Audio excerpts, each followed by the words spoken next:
김동엽 교수님께 박수 한번 부탁드립니다. 김동엽입니다. 이렇게 제가 몰려왔다기보다는 이렇게 저를 초대해 주셔서 감사드리고요. 정말 영광으로 생각합니다. 제가 정말 강연을 많이 다니는데요. 강연 들어서 이렇게 가슴이, 그냥 하는 말이 아니고 정말 가슴이 두근두근 떨립니다. 제가 여기 한 13시간 비행기를 타고 오면서 많은 생각을 했습니다. 여러분들한테 어떤 이야기를 들을까라는 생각을 합니다. 솔직히 오늘 저를 초대해 주신 여러분들 또 초대해 주신 우리 단체가 민화협이지 않습니까? 민족화해라는 단어를 쓰고 있는데요. 이 단어를 제가 참 강연을 많이 다니면서도 써보지 않은 단어입니다. 민족화해라는 단어를. 근데 지금까지 제가 대단히 강연을 다니면서 왜 이 단어를 안 썼을까라는 생각을 합니다. 예. 요즘은 뭐 다민족 국가라고 해서 민족이라는 단어를 쓰기가 참 약간 거북한 측면이 없지는 않지만 제가 오늘 이 이후로는 강연을 다니면서 민족화해라는 단어를 꼭 쓰겠습니다. 왜 민족화해라는 단어를 쓸까라는 이야기를 오늘 드릴까 합니다. 예. 제가 참 시작부터 여기 와서 도착하면서부터 여러분들한테 배웁니다. 예. 사실 배우려고 왔습니다. 그리고 사실 어쩌면 고백을 하러 왔고 또 뭔가 제가 다리가 되려고 왔습니다. 뭐냐면 여기 계신 분들 어떻게 보면 저한테는 다 아버님 같은 분들이고 다 선배님 같은 분들입니다. 제가 이 자리에 서서 여러분들한테 감히 강연이라는 것을 할 수 있게 만들어 주신 분은 여러분들이라고 생각합니다. 예, 저한테 소중한 어떤 이 기회를 주신 거는 지난 오랜 기간 동안 우리 사회가 그만큼 건강하고 다양성을 존중하는 사회가 됐기 때문에 제가 이 자리에 올 수 있다고 생각합니다. 그 다양성을 갖고 건강한 사회를 만들어주신 여러분들께 감사드리고 더 건강한 사회를 우리 후배들한테, 제 다음 세대한테 물려주는 가교가 되고자 노력을 하겠습니다. 다시 한번 감사드리면서 강의를 시작하겠습니다. 제목이 좀 겁나게 전쟁 썼는데요. 전쟁과 평화 라는 단어를 썼습니다. 먼저 제 소개를 하면요. 예. 닮았습니까? 모르시겠어요? 예. 이 사람 말고 이 사람. 예, 닮았죠? 예, 저 맞습니다. 아까 설명을 드렸지만 저는 해군사관학교를 나와서요. 오랫동안 20년 동안 군생활을 했는데 뭐 군인이라고 해서 총 들고 싸운 군인이 아니라 보시면 알겠지만 정책형 장교라고 해서 주로 이렇게 뛰어다니면서 북한하고도 만나고 북핵 문제도 담당하고 주로 청와대 국방부에 계속 근무를 했습니다. 오랫동안 근무했고요. 그 경험을 쌓아서 저는 2011년에 나와서 지금 경남대학교 나와서 근무를 하고 있습니다. 이거 혹시 기억나실지 모르지만 이건 2007년도 12월 13일에 있었던 유명한 사건입니다. 남북이 회담을 하다 말고 멱살 잡고 싸운 사건이요. 뭐 군사회담뿐만 아니라 전 회담을 해서 딱 한 번 있었습니다. 그 회담의 당사자입니다, 제가. 예, 당사자인데 지금도 인터넷 찾으면 있을 수도 있는데요. 이게 사건이 바로 2007년 14선언. 예, 지금 고인 되신 노무현 대통령께서 만드신 14선언의 이행사항 중에 대단히 중요한 합의사항이 하나 있습니다. 뭐냐면 왜 우리 땅에 있는 고기를 우리가 못 잡을까라는 거죠. 그죠? 예, 지금도 못 잡습니다. 그 누가 잡습니까? 싹쓸이를. 중국 애들이 다 싹쓸이 해가지고 우리 그 땅을, 그리고 그 땅이 얼마나 저도 해군 출신이긴 하지만 그 땅에서 얼마나 많은 피를 흘렸습니까? 그죠? 예, 남이고 북이고. 그래서 그 땅을 평화롭게 만들기 위해서 남과 북이 또 우리의 민족 화해를 위해서 또 우리의 이익을 위해서 중국에 뺏긴 걸 찾자라. 그 방법을 찾은 게 뭐냐면 서해에서 공동 어로구역을 만들자. 그리고 평화수역을 만들자. 합의를 했죠. 그래서 그 합의 사항을 이행하기 위해서 군인들이 나서서 이 회담을 하던 도중에 수가 틀려서 서로가 이렇게 견해차가 심해서 싸운 게 아닙니다, 사실은요. 견해차가 있어서 싸운 건 아니고요. 사실 싸웠다기보다는 서로 약간 실랭이를 한 게 여기 빔 프로젝트가 보이시면 빔 프로젝트를 기자들이 나와 있는 상태에서 비치면 안 돼요. 사실은요. 기자들한테는 다 내보내고 이런 걸 해야 되는데 북이 조금 이제 자신들의 어떤 의견들을 공개적으로 하려고 먼저 이렇게 비춘 거죠. 그래서 그 빔 프로젝트를 막으려다 보니까 이런 이제 몸싸움이 일어났습니다. 그런 상황이 벌어졌었는데요. 제가 이 사진을 가지고 온 거는 다른 이유가 아닙니다. 어쨌든 이런 사건을 겪으면서 제가 이때 북하고 이렇게 협상을 하면서 북이 우리한테 보여줬던, 빔 프로젝트 때 보여줬던 빔이 있습니다. 빔이 있는데요. 그 북이 주장하는 공동 오로의 평화 수역에 대한 주장 내용입니다. 그 내용을 이제 저는 알고 있고요. 그건 이제 공개가 되어 있으니까 오늘은 안 가져왔습니다만 그걸 들고 전국을 돌아다니면서 제가 강연을 합니다. 서해에서 이렇게 하면 평화로운 수역으로 만들 수 있지 않습니까? 어떻게 생각해서? 라고 이야기를 하거든요. 그러면 많은 사람들이, 그리고 이제 제가 묻습니다. 어떠세요? 이렇게 하면 방법이 될 것 같아요? 어떻게 찬성하시는 분 손 들으세요? 그러면요. 대중 강연 나가면, 어느 정도 되냐면, 정말 60에서 70%가 저 괜찮다고 손 드세요. 진짜 절반 이상이. 심지어는 제가 해군 출신이어서 해군 장교들한테 가서 강의를 드릴 때 그렇게 설명을 하고, 어때? 이거 괜찮은 것 같아? 후배들? 그러면 후배들 중에 정말 20에서 30%가 괜찮다고 손 들어요. 제가 그런 다음에 그럽니다. 저거 북이 주장한 건데? 라고 하면 전부 다 깜짝들 다 놀라세요. 정말 깜짝 놀라세요. 오늘은 그거 설명드리진 않겠지만 왜 그러냐? 제가 이 설명을 왜 드리냐? 맞고 틀림의 문제가 아니에요, 사실요. 정말 중요한 것은 우리가 민족화해라는 말씀을 드렸는데 정말 중요한 민족화해의 첫 번째 우리가 시작점이 외국도 그렇고 다 민족화해지만 진짜 민족화해를 하려고 하면 우리 반쪽이잖아요. 반쪽이잖아요. 예. 반쪽하고 화해를 해야 될 거 아닙니까? 근데 화해를 하려면 뭘 알아야 돼요? 상대를 알아야 됩니다. 근데 상대를 모르는 거예요. 예. 사실 제가 오늘은 비행기 타고 14시간 날아왔지만 저도 뭐 나름대로 한국에서 조금 얼굴이 많이 알려진 박자입니다. 그래서 이제 택시 같은 걸 타면 기사분들이 거의 알아보세요. 택시 운전하는 분들이. 그래서 택시 타고 뭐 예를 들면 뭐 다른 항의장을 가거나 어디 이동을 하기 위해서 택시를 딱 타면 얼굴을 딱 쳐다보시면서 아침에 JTBC에서 봤는데 이렇게 반갑습니다. 뭐 이런 얘기를 저한테 던지세요. 그러다가 이제 이야기가 20분 정도, 30분 정도 이제 택시를 타고 가면 그분하고 저하고 택시 기사분하고 저하고 어떤 일이 벌어질까? 20분 동안 택시 안에서. 무슨 일이 있을까요? 예? 말싸움요? 아니요. 예, 20분 내지 30분 동안 택시 운전기사분께서 저한테 북한 강의를 해주십니다. 진짜입니다. 예, 정말 저는 소중한 시간이에요. 예, 정말 저한테는 정말 소중한 시간입니다. 예, 그분이 맞고 틀림의 문제가 아니거든요, 사실요. 예, 예. 그러니까 우리 사회가 사실 어떻게 보면 제가 전문가라고 지금 여기서 나와서 여러분들한테 뭐 강의를 드리겠지만 사실 과연 전문가인가요? 오늘 지금 요즘 뉴욕이 아니고 워싱턴하고 애틀란타하고 야구 시합하고 월드 시리즈 하고 있죠, 그죠? 야구를 좋아하시는 분도 알겠지만 야구의 강타자가 몇 타자입니까? 3할 타자죠, 3할 타자. 예, 10번에서 3번 안타 치면 강타자라고 부릅니다. 예. 그런데 우리 북한에서 3할 타자가 있을까요? 소위 북한에 대해서 예측을 하든 평가를 하든 북한의 문제에 대해서 3할을 가지고 있는 우리 학자나 사람이 있을까요? 저는 없다고 봅니다. 감히 제가 말씀드리건데 저도 마찬가지입니다. 예. 그런데 우리 쪽에 있는 사람들은 다 자기가 북한 맞춘 것 같이 알고 북한을 다 아는 것 같이 이야기하죠. 사실 그게 문제예요. 북한을 모르면서 아는 척하는 거.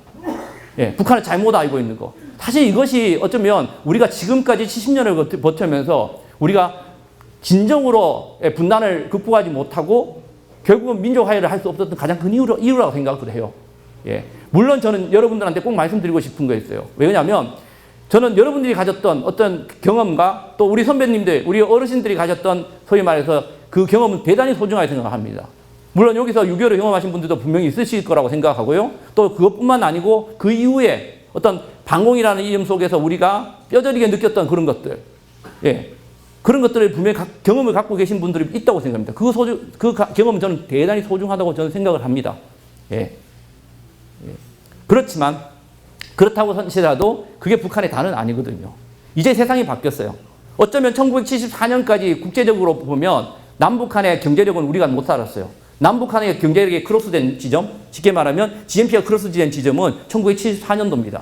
1973년까지 우리가 못 살았다는 거예요, 사실요. 저는 못 살았던 지점까지는 우리가 어떻게 보면 양쪽 다 이데올로기, 또 어쩌면 80년대 말 90년대까지 미소라는 경쟁 속에서 당연히 그 속에서 체제 경쟁을 하고 예, 당연히 그 속에서 우리가 뭐랄까요, 방공의 이미지와 이런 것들을 했던 것은 저는 당연하다고 봅니다. 그건 당연히 소중한 경험이고 그랬어라고 봅니다, 사실은요. 그거를 무시해서는 안 된다고 저는 분명히 생각하거든요. 그러나 지금도 그래야 되냐? 그건 아니라고 봐요, 사실요. 그 소중함 속에 우리가 뭔가 바뀔 건 바뀌고 받아들일 건 받아들이고 예. 예전에 가지고 있던 양분의 논리죠. 흑백의 논리가 아니라 우리 사회가 갖고 있는 건강한 다양성을 우리는 이제 가지고 그러니까 우리 스스로가 흡수해야 된다고 생각합니다. 그렇지 않으면 저는 민족 화해가 없다고 생각합니다. 그런 차원에서 제가 말씀드리지만 정말 우리가 갖고 있는 다양성 이런 것들을 하기 위해서 제가 항상 저는 위가 잘리네요. 이 지도를 항상 많이 가져오는데 호내강리 역대 국도지대라는 겁니다. 이게 1402년에 태조 이성계가 만든 지도인데요. 빨리 지나가겠습니다. 이 지도는 지금 현존하고 있는 아시아에서 최고 오래된 세계 지도로 알려져 있습니다.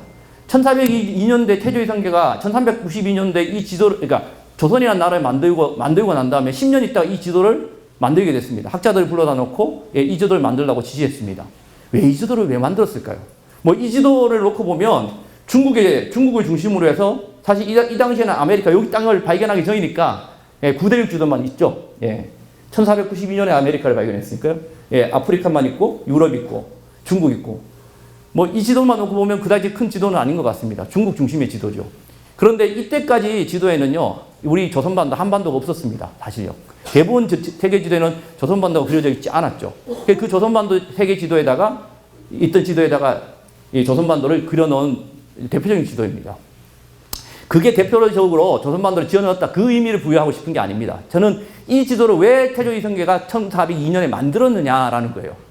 이 지도의 밑에 보면 건근이라는 유명한 학자가 발문을 적었습니다. 이 발문의 내용을 적으면 이 지도를 왜 만들었는지에 대한 설명이 대충 나와 있습니다. 이거를 좀 쉽게 공자의 맹자가 아니라 좀 쉽게 설명을 드리면 그렇습니다. 세상은 대단히 넓다. 이 세상이 넓은 세상이 막 요동치고 있을 때다. 그렇죠. 명나라가 사라지고 명나라가 이 요동치고 있을 때, 조선 땅에 아니죠. 이 한반도의 이 땅에 새로운 임금이 나타나 새로운 나라를 만들고 보니 백성을 편안하게 하고 나라를 부강하자고 하니 내치도 중요하지만 주변에 이 많은 국가들과의 관계도 대단히 중요하다고 생각한다. 그런데 이 세상이 넓은 거, 이 어려운데 이 세상의 나라를 어찌 다 가보지도 않고 알겠는가? 그래서 중국으로부터 두 개의 지도, 거기는 성교광피도라는 지도와 혼의강리도라는 두 개의 지도라고 하는데요. 두 개를 지도를 그려다 놓고, 그걸 조합해서 우리 조선반도를 붙여놓고 보니 땅에 앉아서도, 이 방에 앉아서도 세상 돌아가는 이치와 세상이 어떻게 돌아가고 국가 관계를 이해하게 되더라. 그러면서 국가를 다스리는데 대단히 도움이 되더라라고 말하고 있습니다. 이게 무슨 뜻이냐? 이 지도를 왜 만들었느냐? 저는 내치도 중요하지만 벌써 600년 전에 이 임금은 이 나라의 이 사람들은 뭘 생각했냐? 외교를 생각했다는 겁니다. 내치도 중요하지만 세상 돌아가는 외교를 어떻게 해야 되느냐? 그러니까 대단히 중요했다는 거죠. 근데 지금 돌아보십시오. 여러분들. 우리 지금 이 시대와 어쩌면 지금이 우리가 한 150년, 어쩌면 150년 정도를 살아온 시대를 생각해 보십시오. 과연 우리가 이때만큼 외교를 했던가라는 생각을 해봅시다. 그럴까요? 저는 그 의문을 한번 던져봅니다. 거기에 여러분들한테 하나 배운 겁니다. 저 때만큼 우리가 민족 화해라는 게 있었을까라는 생각을 한번 해봅니다. 대단한 고민스러운 지난 한 150년이었던 거죠, 사실요. 왜 150년이냐? 사실 여러분들, 지금 여기 여러분 아메리카 땅, 미국에 살고 계시지만, 지금 우리 저기 600년 전에 조선반도 한반도 땅에 살고 있는 우리 600년 전에 우리 조상들과 지금 현재 우리 한반도에 살고 있는 우리 국민들과 5천만 국민들 중에 누가 더 행복한 한반도에 살고 계신다 생각하세요, 여러분들? 감히 누가 더 온전한 한반도에 살고 계신다 생각하십니까? 지금이요? 저는 이렇게 생각합니다. 지금 계신 한반도는 저쪽입니다. 저게 온전한 한반도입니까? 느껴지지 않으세요? 우리는 지금 저기 살고 있습니다. 반쪽짜리 한반도에서. 어쩌면. 지금, 정치적인 이야기 하려는 건 아닙니다. 주말만 되면 한쪽은 광화문으로 갑니다. 한쪽은 서초동으로 가고요. 한쪽은 또 여의도로 날아가고. 왜 그럴까요? 정치를 잘못했어요? 오래전부터 우리가 벌써 우리가 올해 지금 2% 성장을 이루느냐 마느냐를 이야기하고 있습니다. 그죠? 2%?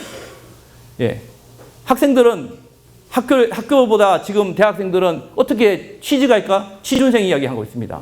우리 사회가 갖고 있는 엄청나게 많은 문제들이 있습니다. 과연 이 문제들이 왜 생겼을까요? 이 문제가 과연 정치의 문제일까요? 예, 경제를 잘못해서 그럴까요? 그러면 정말 정치를 잘하고 경제를 뛰어난 어떤 뭐랄까 대단한 지도자가 나타나면 이 문제를 해결할 수 있을까요? 어떤 그런 경제 정책이나 정치적인 정책으로 우리 한반도 지금 우리 남한사에서 우리 남쪽에서 벌어지는 일들을 해결할 수 있다고 보세요? 저는 없다고 봅니다. 감히.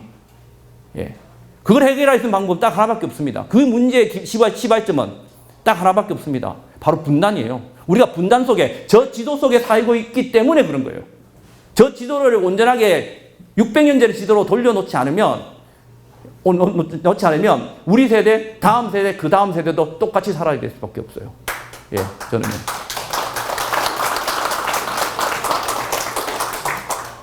그런데 그러면 저 지도 속에서 살지 않으려면 더 이상 살지 않지만 왜 우리가 지금 저 지도 속에서 살고 있느냐를 먼저 이해해야 됩니다. 그래야 극복을 하죠. 언제부터 저 지도 속에서 살았을까요? 1953년 7월 27일 정전협정을 맺었던 해입니다. 그렇죠? 바로 그때 저 지도 속에서 살기 시작했을까요? 많은 사람이 또 그런 얘기해요. 전쟁 끝나고 난 다음에 분단이 됐다는데 전쟁 끝나고 분단된 게 아니지 않습니까? 그때는 전쟁 끝나고 분단이 고착화됐죠. 그죠? 예. 지금의 지도같이 155마일의 군사분계선이 그어졌을 뿐이지 우리의 분단은 정확히 말하면 1945년도 8월 15일 날 이미 우리는 광복절 날 분단이 됐어요. 가슴 아프게. 저는 솔직히 말해서 이런 얘기하면 어찌나 이상할지 모르겠지만 광복절의 의미를 다시 되새겨야 된다고 봅니다. 감히 여기 계시는 어르신들이 어떻게 생각하는지 모르지만 과연 그 광복절 1945년 광복이 광복인가라는 생각 우리 솔직히 역사를 다시 한번 되돌아봐야 된다고 생각을 해요. 저는 광복이 아니라고 봐요. 반쪽짜리 광복조차도 못했다고 봅니다. 사실은요. 여기 민족화해라는 이야기 하셨잖아요. 1945년부터 1948년까지 우리가 광복을 얻은 다음에 양쪽 다 북도 구구절 때, 그 다음에 우리는 8월 15일 날 정권을 세웠을 때, 그때까지 시간을 보십시오. 우리가 보여준 모습들. 굳이 북의 모습들을 보지 마시고, 우리 남쪽 한 번에 있었던 그 3년 동안의 모습, 그게 과연 민족화해입니까? 김구 선생이 죽어나가는 게 민족화해냐고요. 생각해 보세요. 우리 스스로가 분단을 만들었어요, 사실은요. 예, 그렇지 않습니까? 왜 우리가 1945년도에 왜 분단돼야 됩니까? 독일은 자기가 전쟁에서 분단됐는데, 예, 일본이 아니고 왜 우리가 분단이 되냐는 거예요. 그럼 분단이 됐다 손 칩시다. 그럼 3년 동안 뭐 했습니까, 우리가? 예. 이념과 갈등, 이데올로기 속에 우리 스스로가 뛰어들어 버렸지 않습니까? 그렇지 않습니까? 정말 가슴 아픈 기회가 있죠. 사실 어떻게 보면, 그러면 1945년도가 바로 분단된 것이냐? 저는 그렇지 않다고 생각합니다. 분단 그 이전이죠. 바로 분단을 경험했던 것은 결국은 광복, 그러니까 주권을 잃었기 때문에, 주권을 되찾다는 건 주권을 잃은 거죠, 사실요. 주권을 잃은 지점까지 다시 돌아가야죠. 그럼 1905년도로 돌아갈까요? 주권을 하루아침에 잃어버렸습니까? 아니죠. 그걸 잃을 때까지는 러일전쟁과 청일전쟁과 여러 가지 사건이 벌어졌죠. 결국 우리 한반도는 분단하지 않아도 기회가 3번 있었어요. 여기서 뭐 종교인도 계실지 모르고 뭐 했지만 어쨌든 사람이 살아가서 3-4번이라는 기회가 있다고 합니다. 그렇죠. 예. 3번 기회를 주고 뭐 우리가 가위바위보에서 3-4번을 합니다. 우리 민족한테 분단되지 않아야 될 150년 동안 분단되지 않아도 될 기회가 더 3번 있었다고 봅니다. 신이 계셨다면 우리한테 3번을 줬다고 봅니다. 근데 이 3번을 우리가 못 잡았습니다. 그 기회는 항상 뭐하고 같이 오느냐? 태조 이성계가 1402년도에 저 지도를 그릴 때 세상이 뒤바뀔 때였습니다. 그때 태조 이성계는 뭐냐? 세상이 뒤바뀔 때 여러분 변화는 항상 뭐가 온다? 기회와 위기가 같이 옵니다. 위기를 극복하면 기회를 잡을 수 있습니다. 그게 태조 이성계는 그렇게 해서 그렇게 하고 위기를 기회로 만들고 지도를 만들어서 500년을 가는 나라를 만들었습니다. 뭐 조선이 길게 하는지 모르겠지만 어쨌든 그런데 우리가 어느 순간 예 그걸 못했죠. 예 외교를 못하고 세상을 못 돌아보고 예 민족 화해를 못했습니다. 그 시점이 어디냐? 바로 저는 첫 번째 19세기 말 제국주의 열강이 침탈에 들어왔을 때 그때부터 우리 민족이 화해가 됐습니까? 예, 우리 역사를 보시면, 예, 그때 한번 그러면서 그게 우리가 일제강점기를 가서 예, 그때 세계 제국주의라는 세계사 변화가 있었고요. 두 번째 기회는 2차 대전 종전 후에 미소 냉전이라는 시기가 들어왔습니다. 이 시기도 아까 말씀드린 놓쳤습니다. 세 번째 기회는 과연 말하면 소련의 붕괴, 미일 유일의 질서, 사회주의가 붕괴됐던 1989년, 90년대입니다. 예. 그때 우리는 어떻게 생각했습니까? 정말 안타까운 마지막 시기입니다. 예. 제가 이 말씀 꼭 드리고 싶은데, 그때 우리는 대부분 다 했습니다. 저는 여러분들이 아니라, 그때 94년도인가요? 96년도군요. 96년도에 전 세계의 북한 관련 학자들이 서울에서 컨퍼런스를 한 적이 있습니다. 그 컨퍼런스를 한 적이 있는데, 예를 들면 100명 정도 왔는데, 그 100명들한테 설문조사를 한 겁니다. 자, 북이 언제까지 살아있을까라는 설문조사를 했습니다. 설문조사 결과 5년에 북이라는 나라가 이 지구상에서 없어진다고 한 학자가 76%였습니다. 여러분들. 예, 죄송하니 하지만 그때 그거 투표하신 분들이 먼저 돌아가셨어요. 예, 죄송한 얘기지만. 예. 우리한테 찾아온 뭐냐? 예, 북의 붕괴론. 붕괴론이라는 망령이 찾아왔죠. 사실요. 예. 북을 모르면서, 예. 그냥 당연히 사회주의 체제가 망할 것이다라는 것이 우리 스스로, 쟤든 당연히 망할 거야 라는 자기 희망적 사고를 가지고 결국은 우리는 기다렸던 겁니다. 예. 근데 그게 아니었던 거죠, 사실요. 예. 예. 또 3번의 기회를 놓쳤습니다. 그 3번의 기회를 놓친다면 여러분, 3번 기회는 다 날아갔어요. 이제 없어요. 예. 우리는 영원히 이렇게 살아야 돼요. 어쩌면. 너무 서글프지 않습니까? 그 말은 무슨 뜻입니까? 우리 세대부터 후손 세대까지는 우리 사회가 갖고 있는 이제는 앞으로 10년 후, 20년 후에도 한쪽은 광화문 가서 뛰어다니고 한쪽은 서천 가서 뛰어다녀야 되는 거고요. 예. 취준생들은, 예, 젊은이든 지금 못 구해야 되고, 똑같이 10년이고 20년 후에도 똑같이 살아야 된다는 것들입니다. 예. 그렇게 우리 미래는 없습니다. 그러면 어떻게 하겠습니까? 그런데요, 제가 이렇게 비관적으로 지난 150년 이야기했지만, 이렇게 비관적으로 150년 이야기하면 앞에 계신 우리 어르신들을 욕하는 거잖아요, 사실. 그렇지 않습니까? 저는 그렇다고 보지 않습니다. 그럼에도 불구하고, 정말 그 어려움에도 불구하고, 저는 여러분들이 그 어려움, 그러니까 타국에 의해서 그 어려움 속에서도 극복하는 정말 불굴의 민족 정신을 보여줬다고 생각해요. 예. 그게 있었기 때문에 제가 이 자리에 선 거 아니겠습니까? 예. 감히 말씀드리겠는데, 지금 150년이 지난 지금 이 시점, 우리나라가 3만 불입니다. 전 세계 경제력이 10위에서 12위권을 유지하고 있습니다. 3050 클럽 아세요? 3050 클럽이 뭐냐면 3만 불을 갖고 있고요. 3만 불에서 그 다음에 국민 인구수가 5천만을 넘는 국가를 3050 클럽이랍니다. 3050 클럽이 전 세계 몇 개인지 아세요? 7개밖에 되지 않습니다. 여러분. 그런 대단한 나라입니다. 한류, BTS, 예. 심지어는 영화 감독은 오스카상이 로컬이라고, 예, 벤치 칠 수 있는 그런 나라가 됐습니다. 대단히 위대한 나라입니다. 이 위대한 나라를 누가 만들었습니까? 저는 여러분들이 만들어줬다고, 우리한테 선물로 주셨다고 봐요. 예. 그거는 그렇기 때문에, 뭐 저는 신은 아니지만, 신이 계시다면, 이 위대한 민족을 위해서 한 번의 기회를 더 줄 거라고 생각합니다. 그래, 너희들이 지금까지, 예, 조금 실수가 있었지만, 그 실수를 만회할 수 있는, 예, 민족 화해의 기회를 다시 한번 줄게 라고 4번째 기회를 저는 줄 거라고 봅니다. 저는요. 예. 주는 게 아니고 벌써 줬습니다. 그게 언제냐? 바로 작년입니다. 2018년. 지금 이 순간에 그 기회가 와 있어요. 여러분들. 앞으로 오는 게 아니고 지금 와 있다는 겁니다. 작년 2018년 보세요. 그 기회가 왔다고 생각 안 드세요? 저는 왔다고 생각 듭니다. 그래서 지금 돌아가는 모습 보면 막 눈물이 납니다. 예, 너무 안타까워요. 2019년을 보고 있으면. 그렇지 않습니까? 여러분. 2018년을 보면서 이제 그 어려운 문제를 줬는데 마지막 기회를 줬는데 그거마저 놓쳐야 되느냐. 이런 저는 생각이 들고 있습니다. 그런데 아까 말씀드렸지만 기회는 뭐하고 같이 온다? 변화하고 같이 옵니다. 아까 말씀드렸지 이 세계의 큰 변화 속에 우리는 다 위기를 기회로 만들지 못했습니다. 그러면 만약 4번째 기회를 줬다면 그냥 줬겠습니까? 예, 더 어려운 문제를 줬겠죠. 예, 저 세계보다 더 어려운. 왜? 다른 나라들은 다른 민족들은 다 3번만 줬는데 우리 4번 줬을 때는 아무리 우리가 위대하고 이걸 잘 극복했다고 손치더라도 예, 형평성을 위해서 정말 어려운 지금까지 말했던 세계보다 더 풀기 어려운 문제를 줬을 겁니다. 그 문제가 뭘까요? 저 세계사적 변화보다 더 어려운 문제가. 저는 감히 말씀드리는데 그 문제가 이거라고 봅니다. 미중관계. 여기 미국에 계시지만 지금 미중관계가 어쩌면 가장 풀기 어려운 문제라고 봅니다. 예. 과거의 미스하고는 다르죠. 미스의 양극 시대는 우리가 제로섬 게임이라고 하죠. 예. 그냥 한쪽 편만 들면 되는 거예요, 사실. 그렇게 살았고요. 예. 그러나 지금은 그렇지 않죠. 미중 관계는 그렇지 않습니다. 뭐 다른 문제들도 무지무지 많습니다, 사실요. 뭐 동아시아가 갖고 있는 우리 사회 이번에 뭐 지소미아도 있죠, 위안부 문제도 있고, 그다음에 한반도 문제도 있고요, 국내 정치 문제도 있고. 사실 그 중에 제일 큰 게 바로 문제는 바로 이겁니다. 미중의 관계인데요. 예전에 미국과 소련 같은 경우에는 이 공간이 없죠. 예, 공통 영역이 거의 없다고 생각하시면 돼요. 그러니까 그냥 한쪽에 줄 서면 되는 거예요.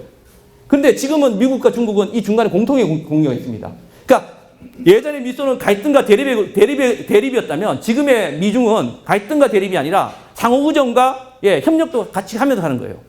여기서 사업하시는 분들 있으실지 모르겠는데 아주 큰 대기업 둘이가 만나서 짬짬이라고 그러죠. 우리가 카르텔 아시죠? 카르텔. 예, 짬짬이라고 그러죠. 둘이가 짬짬이가 맺어서 협상을 딱 해버리면 어떻게 됩니까? 밑에 작은 회사들은 소비자들은 다 죽이죠. 다 박살내버릴 수 있습니다. 바로 이게 제일 겁나는 거예요, 사실요. 제일 겁나는 거예요. 이게 미중 간의 빅딜설이라는 거죠, 사실요. 이게 뭐 그냥 빅딜설이고 그냥 그 설마 아닙니다. 실제적으로 나타나고 있죠. 미중 간에.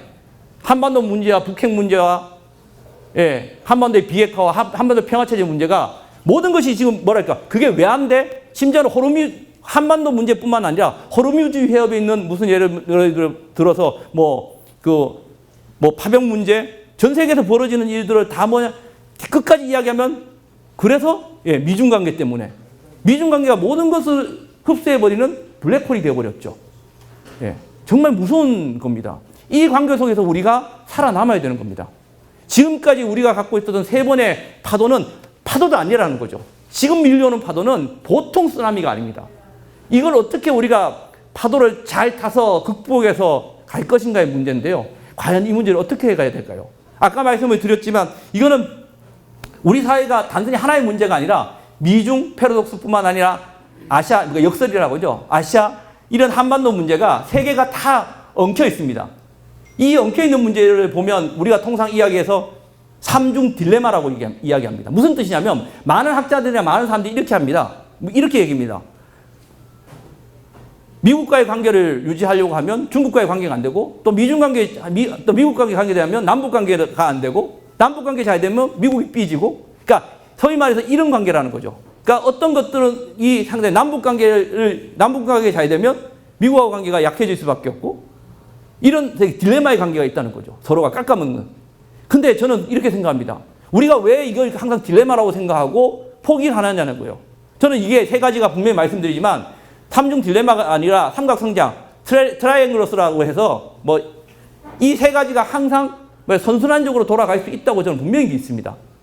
그런데 이 세 가지를 같이 돌리기 위해서는 분명히 뭔가가 있어야 돼요. 제가 감히 말씀을 드리는데 무슨 뜻이냐? 이 공간에 들어가서 살 수 있는 방법은 저는 아까 그림을 그려드렸지만 이 공간에서 남쪽 혼자서 들어가서 살 수 있을 거라고 생각하세요? 저는 못 산다고 봅니다. 북측이 혼자서 들어가서 살 수 있을 거라고 봅니까? 못 산다고 봅니다. 이 공간에 들어가서 살 수 있는 방법은 남과 북이 같이 들어가는 방법밖에 없어요. 그리고 방금 말씀드렸지만 우리가 소위 말해서 딜레마라고 생각하고 있는 이 세 가지가 제가 휠의 크기, 그러니까 원의 크기를 보여드렸지만 어느 하나도 사실 혼자서 돌아갈 수는 없습니다. 하지만 이 세 가지가 중에서 어느 것이 크고 어느 것이 주가 돼서 돌아가야 되느냐? 저는 감히 말씀드린 남북관계라고 생각합니다. 감히. 무슨 뜻이냐? 아까 말씀드린 남북관계가 잘 되면 지금같이 뭐랄까요? 한미관계에 조금의 소원함이 생기고 우리 남남 갈등이 생길 수밖에 없어요. 그러나 그거 생각하면 남북관계 아무것도 못합니다. 그러면 한미관계 해가지고 남북관계랑 우리가 아까 말씀드린 분단체제를 해결할 수 있습니까? 아까 말씀드린 본질적으로 우리가 갖고 있는 모든 문제를 풀려면 분단체제를 해체해야 되고 냉전체제를 극복해야 될 방법밖에 없어요. 그거를 해체할 수 있는 방법은 사실 좀 섭섭하게 들릴지는 모르지만 한미동맹에 올인할 수는 없어요. 그렇다고 국내 정치, 소위 말해서 한쪽 진영에 보수 진영이나 이쪽이나 아니면 진보 진영 한쪽에만 올인할 수 그것도 할 수 없어요. 어느 뭐를 하든 간에 섭섭함과 아쉬움과 불편함이 존재할 수밖에 없습니다. 그렇다면 그 불편함과 아쉬움과 그런 뭔가의 것을 극복할 수 있는 메인 핵심이 될 수 있는 것들은 같이 돌아가야죠. 예. 어쩌면 그렇게 저는 이렇게 생각합니다. 예. 남북 관계를 통해서 생기는 북미 관계의 불편함, 한미 관계의 불편함과 또 남남 갈등의 문제는 어느 정도 극복하고 또 감내하면서 갈 수 있는 용기가 필요하다고 생각합니다. 그렇지 않으면 우리는 극복할 수 없어요. 그 힘을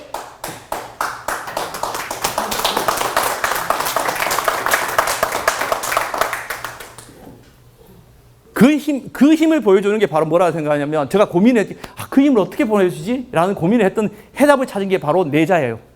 오늘 이 자리에서 민족화해다. 민족화해다. 예, 라고 생각합니다. 그 해답을 이때까지 사실 저는 말로만 이렇게 떠들어야 되는데, 남북 관계가 먼저 가야 돼. 라고 말만 떠들고 다녔는데, 그거에 대한 해답의 답을 못 찾았었는데, 저는 오늘에서 찾았습니다. 그 해답이 민족화해구나. 라는 답을 여기서 스스로 찾았습니다. 어쨌든 그런 상황에서 이렇게 돌아가고 남북 관계 이 남쪽이 들어가기 위해서는 결국 아까 말씀드린 처음으로 돌아가면 결국 2018년에 온 마지막 기회를 우리가 지금 어떻게 보면 잃어버릴지도 모르는 상황입니다. 진짜 우리한테 주은 손은 잡은 손을 놓지 않고 분단하는 않을 용기가 필요합니다. 예, 그 용기, 예, 잡았던 손을 놓지 않고 또 분단하지 않을 용기를 하기 위해서는 가장 핵심은 저는 바로 이거라고 생각합니다. 처음으로 돌아가서 민족화의 시작점이 될 수도 있는 북한을 바로 알고 북한을 이해하는 거죠. 이해한다고 해서 뭐 그게 아니라 북을 우리가 지금까지 알고 있었던 것, 정말 70년 분단사 통해서 우리가 가져왔던 것, 다른 지금의 북한의 모습, 북의 모습들을 이해하고 받아들인 모습이 전 대단히 중요하다고 생각합니다. 여러분들 보시기에 위의 모습과 아래의 모습 중에 어느 게 북 같습니까? 여러분들이 위의 모습과 밑에 중에서 위의 모습입니까? 아래 모습입니까? 다죠. 위의 모습도 있고 밑에 모습 다 있죠. 다 있죠. 그죠? 다 있습니다. 그런데 여기서 다 있다고 하는 게 맞을까요? 틀렸습니다. 죄송합니다. 북한의 모습의 위에 있는 모습과 밑에 있는 모습을 합치면 북한인가요? 무슨 뜻이냐면 위에 거가 50%가 밑에 거에서 50%에서 100이 되는 건지, 아니면 위에가 60이고 밑에가 40에서 그게 북의 모습이냐는 거예요. 자, 제가 좀 더 극단적으로 이야기해서 제가 핸드폰을 들고 우리 한국 사회에 들어가서 사진을 찍어서 우리 한국 사회에서 저 그림을 그릴 수 있을까요, 없을까요? 금방 만들 수 있습니다. 금방 만들 수 있어요. 핸드폰 들고. 죄송하지 않지만 서울역 근처만 가도 밑에 비슷한 그림 사진 찍을 수 있고요. 위에 그림도 찍을 수 있어요. 이거 그대로 그릴 수 있어요. 무슨지 아시죠? 그러나 문제는 뭐냐? 그게 우리 사회의 전부인가요? 우리 대한민국의 전부입니까? 끝단이죠. 무시해도 될 정도의, 무시라고 표현하시면 죄송합니다만. 어쨌든 우리 사회의 대단히 끝단입니다. 끝단이 존재하는 거죠. 예전에 어쩌면 우리 사회도 이 영역이 대단히 넓었죠. 그럼에도 불구하고 우리 영역은 중간 영역이 보편과 상식이 통하는 공간이 넓어졌고, 지금은 우리 사회가 상식과 일만이 통하고, 이런 것이 통하기 때문에 건강한 사회로 변했습니다. 여전히 북이라는 사회가 우리가 어떻게 보면 우리만큼은 되지 않지만, 저기 많이 보이는 그림의 위의 그림과 아래 그림이 우리보다는 훨씬 더 좌우측 끝단이 넓을 수는 있어요. 하지만, 그러나 지금의 북이 저것의 모습뿐이 아니라 저는 분명히 말씀드립니다. 우리가 상상한 이상의 뭐가 많다? 보편과 상식의 영역이 훨씬 더 많다는 거예요. 우리는 지난 70년 동안 이 보편과 상식의 영역을 잃어버리고 있는 거예요. 북에 대해서. 이제는 찾아야 돼요. 어쩌면 제가 아까 분명히 말씀드렸지만 40년, 73년도까지 우리가 못 살 때, 그 지점까지 왔을 때는 어쩌면 저 극단의 논리가 필요했을지는 모르겠어요. 그러나 하지만 지금은 아니라는 거예요. 지금은. 정말 어떻게 보면 지난 2008년 이후에 북은 대단히 큰 변화를 갖고 있습니다. 그 변화를 우리는 못 따라가고 있고, 어떻게 놓고 보면 뭐 정권의 탓이라고 말씀드리지만 우리 스스로가 지난 북의 문제에 대해서는 한 10년 동안의 변화를 공백하고 갖고 있습니다. 지난 2018년 평양 남북 정상회담에 우리 대통령께서 평양에 갔을 때 정말 제 주위에 많은 분들이 저한테 이렇게 물어보신 분들이 있었습니다. 어이, 김 교수, 평양에 무슨 놈의 고층 건물이 저렇게 많어? 그죠? 저거 언제 저렇게 다 지었냐? 우리보다 60층, 70층이 더 많은 것 같다? 이렇게 물어보시는 어르신들 되게 많았고요. 예, 많더라고요. 제가 그래서 우스갯소리로 아유 우리 대통령 간다고 어제 아침에 다 지었습니다. 우스갯소리로 그렇게 하고 맙니다.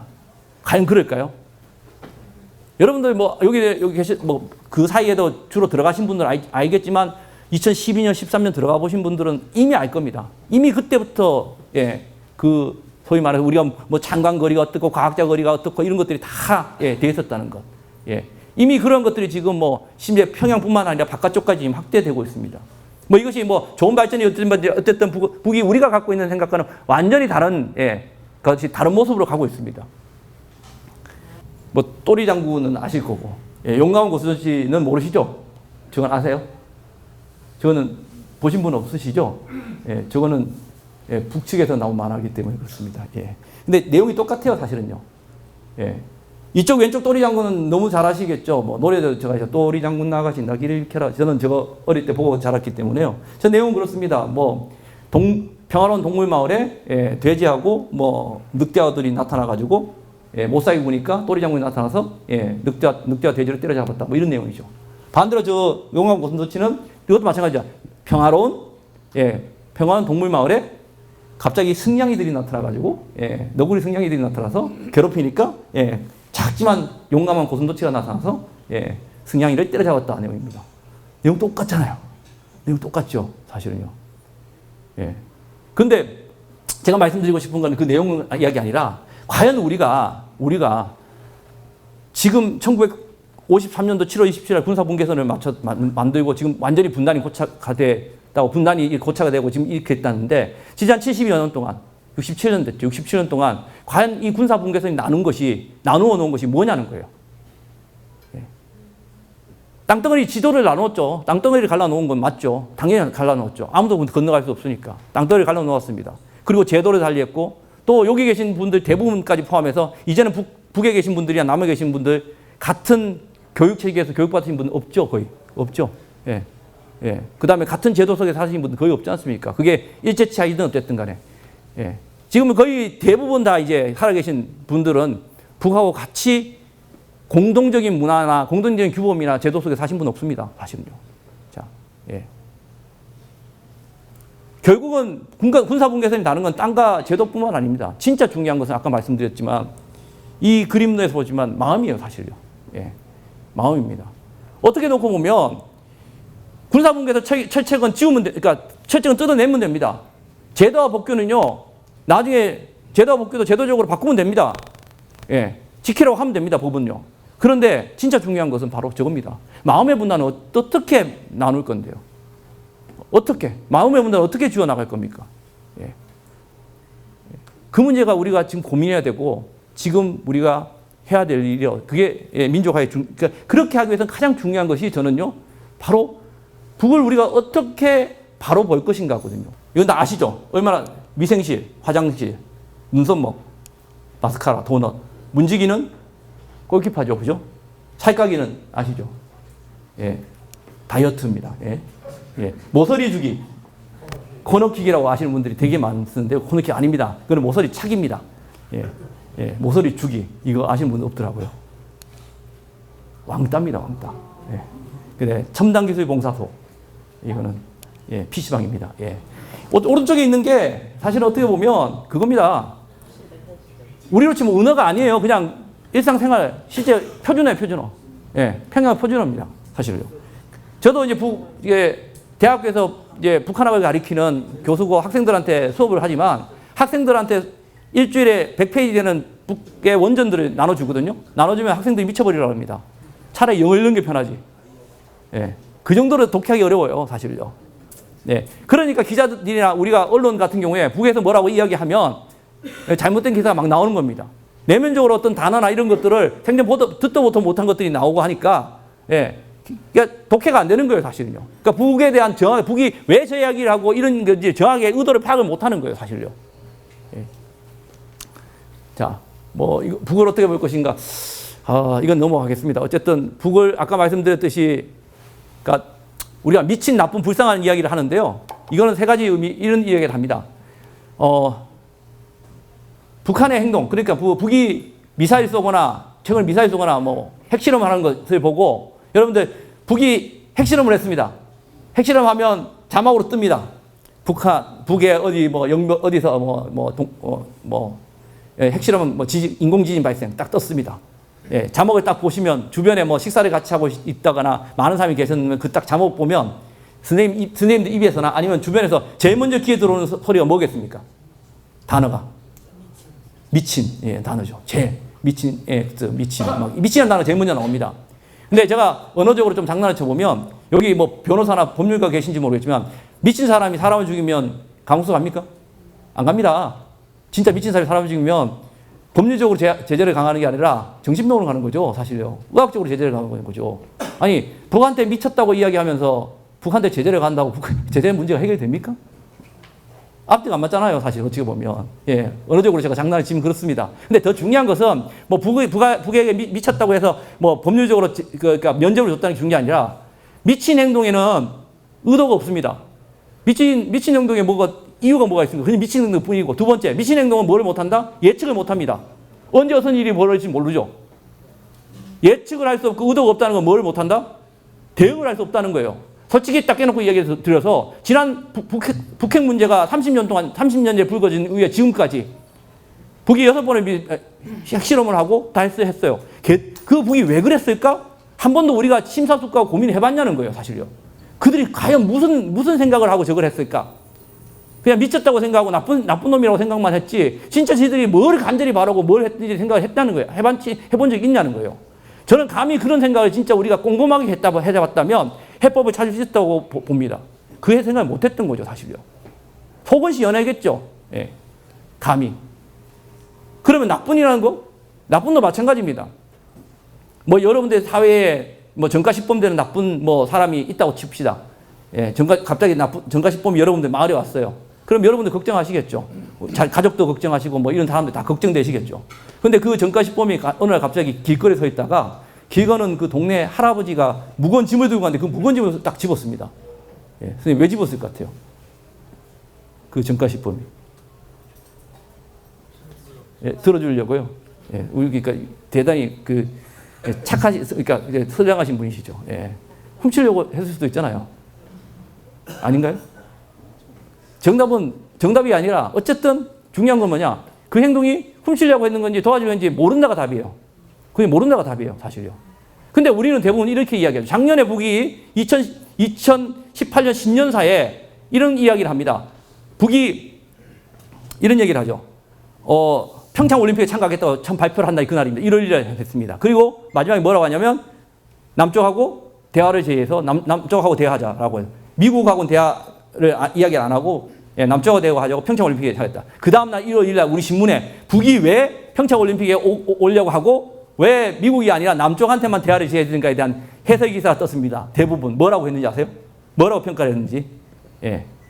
북한이 왜 그랬느냐? 북이. 예. 남남 갈등 유발. 한미 동맹 와해. 들으니까 맞는 것 같죠? 맞는 것 같기도 하면서 뭐가 이상하지 않으세요? 과연 맞을까요? 정말 북이 그런 의도로 신년사에다 대놓고 그런 걸 했을까요? 우리 사회는 이미 북이 어떤 행동을 해버리면 저 행동은 얘들은 뭔가 꼬름하게 뭐 나쁜 생각을 갖고 시작한 거라는 벌써 선입견을 갖고 시작해버리는 거예요. 그거는 미쳤다고 이야기하는 거 다르지 않아요. 미쳤다는 것도 의도가 없지만 나쁜 행동은 뭐 의도가 필요해요? 그냥 나쁜 행동일 뿐이고 나쁜 행동은 뭐예요? 그냥 벌을 줘야 되는 거예요. 그러니까 제재하고 벌만 주는 거예요. 저 행동이 뭘 원하고 있고 쟤들이 뭘 하는지를 전혀 필요 없는 거죠, 사실요. 그게 우리가 지금까지 북한을 봐왔던 시각인 거죠. 또 한 가지 반대로 불쌍한 저것도 뭐 북한의 저희 인민 뭐 그런 의미가 아니에요. 북이 소위 핵실험을 하고 이런 어떤 모종이 하는 행동 자체를 다 불쌍한 행동을 보는 거죠. 모든 것들을 쟤들이 얼마나 하면 저런 행동을 할까? 예. 예. 얼마나 힘들면 저렇게 소위 군사적인 도발할까? 소위 말해서 이런 도발이라고 표현하는 이런 것들이나 이런 행동 자체를 대부분 어떤 자신의 어떤 방어나 또 그거는 뭐랄까요? 미국에 대한 미국이 그렇게 압박을 해서 모든 것들을 외부적인 것으로 돌리는 거죠. 저는 이것에 대해서도 대단히 문제가 많다고 생각을 해요, 사실요. 그렇게 보는 시각자들. 뭐냐면 획일적으로 북한을 이렇게 보는 것은 북한에 대한 문제를 해결할 수가 없어요. 결국은 북이 왜 그렇게 해결하느냐, 정확한 이유를 알아야 되는 거죠. 감히 그거를 제가 말씀드리면 그게 합리적이다? 라고 표현할 수 있다고 봐요, 저는요. 합리적이라는 것은 결국 좋고 나쁨의 문제가 아니에요. 선악의 문제가 아닙니다. 많은 사람들이 합리적이라 그러고 비합리적이라 그러면 선하고 악하고 자꾸 착각을 하시는데요. 합리라는 단어에는, 영어의 ration이라는 단어에는 선악이 포함되어 있지 않아요. 예. 썸이죠. 이익과 잃어버린 것과, 그러니까 뭐죠? 예. 얻는 것을 중에서 얻는 게 많으면 선택하는 거예요, 사실요. 그게 합리적인 거예요. 무슨 뜻이냐? 북이라는 사람, 북도 세상 사람하고 똑같은 거예요. 여러분들이 지금 커피를 마실까, 찬물을 마실까, 뭘 마실까 고민하다가 지금 찬물을 마시는 게 더우니 찬물을 마시는 게 좋다고 생각해서 그 선택을 하는 것과 별반 다르지 않다는 거예요. 본인이 뭔가 핵실험을 했을 때는 미친 거나 나쁜 행동이나 저런 불쌍한 행동이 아니라 자신이 그 행동을 통해서 뭐를 얻으려고 했다는 거예요, 분명히. 잃는 것이 있음에도 불구하고. 북이 바보가 아닌 이상 제재가 핵실험하거나 제재가 있을 거라는 생각을 안 하겠어요? 있죠. 당연히 합니다. 예. 근데 제재를 있음에도 불구하고 핵실험을 감행할 때는 그거로 해서 뭔가 다른 것을 분명히 얻는 것이 더 많다고 본인들은 분명히 판단을 했기 때문에요. 우리가 그거를 알아야만 문제를 해결할 수 있는데 북한을 봐주고 그런 의미가 아니라 문제를 해결하기 위해서는 정확하게 북을 이해하고 그 의도를 알아야 된다는 거예요. 그거에 대한 우리가 준비를 못했다는 거예요, 저는요. 자, 북에 대한 이미지 다 아시겠고요. 예. 북의 변화는 다 아실 겁니다. 북의 아이들. 예. 저는 여기 계신 분 대부분들 초등학교 안 나오셨죠? 그죠? 국민학교 나오셨죠? 예. 예. 저도 국민학교 나온 세대입니다. 국민학교 나온 세대들은, 저만 그런지 모르지만, 북에 계신 분들, 사람들은, 저는 졸업할 때까지, 국민학교 졸업해서 중학교 들어갈 때까지 북쪽에 있는 사람들은 머리에 뿔이 나고 얼굴이 빨간 줄 알았어요. 도깨비인 줄 알았어요. 예. 근데 보니까 똑같이 생기셨더라고요. 예. 위에, 그죠? 밑에도 똑같이 생겼지 않습니까? 예. 위에 게리라는 한국 연예인이고요. 똑같습니다. 예. 이런 닮은 사람들이에요, 사실은요, 우리가. 아까 말씀드렸듯이, 양쪽 끝단보다 보편이 많은, 일상의 삶입니다. 예. 자, 여기서 조금 북의 변화를 제 나름대로 좀 평가를 해보겠습니다. 그럼 지금 북이 왜 이렇게 변하고 있을까? 지금 북의 변화를 어떻게 봐야 될 것인가? 왜 그럴 것인가? 이제 짧게만 말씀을 드리면요. 저는 이것을 토크빌의 역설이라는 단어로 설명을 좀 드립니다. 토크빌은 19세기 초에 있었던 프랑스의 사상가인데요. 토크빌이 이렇게 이야기를 합니다. 뭐냐면 절대적 빈곤, 정말 기아에 있는 정말 가난하고 배고픈 그 시민들은 딴 생각이 없어. 그러니까 그 나라 정부가 뭘 하든 간에 정치를 잘하든지 정치를 못하든지 이런 것이 상관없고 일단 먹고 사는데 급하면서 다른 생각 못한다는 거예요. 그런데 조금 배가 불러지고 그런 어떤 기본적인 욕구가 만족이 되면 다른 욕구들, 다른 뭔가의 욕구들이 생겨서 행복의 욕구죠. 행복의 욕구가 생겨서 그것을 얻기 위해서 행동을 한다는 거예요, 실제적으로. 근데 그것을 그때 그 정부나 정권이 만족을 시켜주면 소프트 랜딩이죠. 아주 경창비에서 아주 안정적으로 정권이 갈 수 있는데 그것을 만족시키지 못하고 갭이 크게 되면 소위 하드랜딩, 유혈혁명이나 이런 것들, 데모가 일어난다라고 이야기를 합니다. 근데 그게 맞아요, 사실요. 세계적으로 많은 국가들 다 해보니까 정말 정말 못 사는 나라, 지금도 아프리카에 정말 못 사는 나라들 국민들이 데모하는 거 보셨어요? 아니잖아요. 20년, 30년 군부들이 막 자기들 두트하고 뛰어다녀도 난민 생기고 하지만 못 하잖아요. 걔들이 대부분 다 800불, 700불, 1000불 이하의 국가들이거든요. 대부분. 그런데 개인적 욕구가 딱 분출되는 시점이 대충 언제냐고 하면 통상적으로 보면 한 1000불 이상 되면 개인적인 욕구가 일어선다 그럽니다. 북이 지금 1인당 국민소득, 지난 2년 전에 국민소득이 146만 원입니다. 우리가 3만 불인데 146만 원 1,300불입니다. 뭐 아무것도 아니죠. 우리가 23배 높습니다만은 의미 있는 것은 146만 원, 1,300불이라는 건 아까 말씀드렸듯이 1,000불이 넘어섰어요. 뭐냐? 개인적인 욕구가 이제 스물스물 올라온다는 거예요. 여러분도 여기 북에 가보신 분도 있고 요즘 최근에 우리가 북에 관련된 동영상도 유튜브에 많이 떠도입니다. 장마당이라고 하는 시장, 지금 북한의 장마당이 500개 있죠. 북의 지금 경제는요, 계획경제 아닙니다. 북한의 인민의 90% 이상이 장을 통해서 모든 걸 먹거리와 모든 생활을 유지하고 인민 생활의 비용의 90%, 지금 우리가 94%라고 이야기하는데요. 94%가 장마당을 통해서 이루어집니다. 북한 경제 전체를 봐서도 약 한 40% 이상이 이루어진다고 이야기합니다. 이루어진다고 합니다. 그러니까 북한이 무슨 놈의 지금 계획경제예요. 어쨌든 장마당에서 매대에 앉아 있는 또 북한의 장마당에는요 남성분은 앉아서 장사를 할 수 없습니다. 여성분만 앉아서 할 수 있습니다. 재밌죠? 예. 그러니까 여성분만 장사를 하실 수 있는데 이 장마당에 앉아서 장사를 하시는 분들한테 북한의 인민보안성이라고 하죠. 경찰입니다. 경찰이 시비를 겁니다. 예, 가서 동영상 이렇게 몰래 찍어보면 시비를 툭툭 겁니다. 삥 뜯으시려고 하이트가 있고 막 뜯어죠. 예전 같으면 어떻게 했습니까? 감히 북의 공안이 그러면 튀어야죠. 예, 접고 튀어야 되는데 이번에 요즘에 동영상 나오는 거 보십시오. 대꾸도 안 하고 반응도 없다가 어떤 경우에는 막 들고 있는 물건을 집어 던져버립니다. 싸워. 막 소리 지르고. 그런 동영상들을 볼 수 있거든요. 이게 뭐냐면 개인적으로 아까 말했던 그런 저항들이 나타나고 있다는 거예요. 벌써. 있다는 거예요. 근데 이게 개인적인 저항이 집단적 저항으로 구심체가 나타나지는 않고 있어요. 근데 재밌는 거는 언젠가 이 구심체로 된 집단 저항으로 나타나는 시점이 나타나요. 그게 언제냐? 2,000불이 넘는 시점이라고 통상 이야기합니다. 예. 2,000불이 넘으시면. 야, 우리가 비핵 개방 3천 이야기 하잖아요. 비핵 개방 3천이 정말 얼마나 북의 입장에서 보면 황당한 거지요. 예, 황당한 거죠. 예. 그러니까 죽으라는 거예요, 사실. 3,000불만 안 되면. 북의 정권 입장에서 죽으라는 소리거든요. 그럼 어떻게 받아요? 못 받죠. 예. 그래서 지금 김정은 위원장 같은 경우에는 지금 146만 원 맞다고 하면 1,300불이면 좀 있으면 금방 됩니다. 자, 여기서 여러분들한테 우리 대한민국이 이 토크빌 역설의 하드랜딩을 경험했을까요? 안 했을까요? 여러분. 우리 대한민국이. 예? 했죠. 예. 했습니다. 언제입니까? 여러분들이 저한테 선물 주셨잖아요. 그 이야기 꼭 하고 싶었는데. 1987.